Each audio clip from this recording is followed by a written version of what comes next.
intervention at Hazelwood? Well, we just finished our first grading period, 9 weeks down, 27 more to go. And the first 9 weeks was a bit more challenging, I think any of us anticipated as a result of the Delta variant. The good news is it appears that we have crested, so we're very thankful for that. We got a lot of learning going on. We got a lot of good activities were done, and we feel good about it. Well, this year our intercession program is much more robust, and that's really a result of the pandemic in that learning loss is a real thing. And we decided to step up and do what we could do to help those who had some difficulty with the pandemic.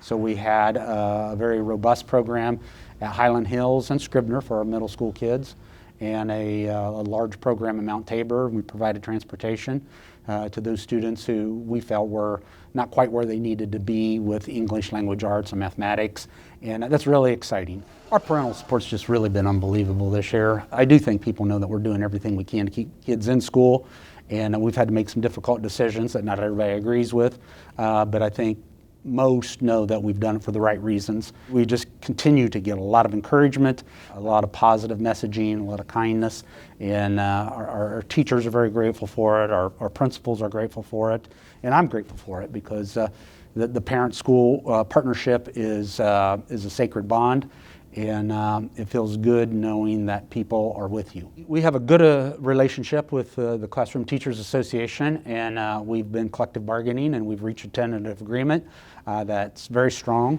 and it's very positive for both parties. And very soon the approval processes will begin.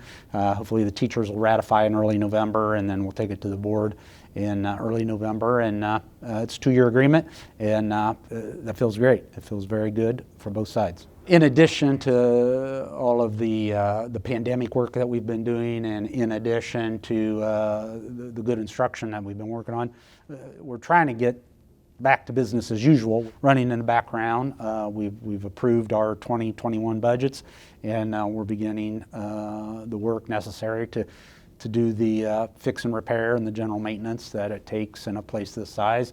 And we got some really good projects lined up for 2022, and we're really excited that we keep moving forward. The first 9 weeks was as challenging, and I hope that we've crested, and I hope that with each passing day the disease prevalence goes down and down and down and down, and that we can eventually get back to something more normal, something that people remember about the glory years of 2018 and 2019.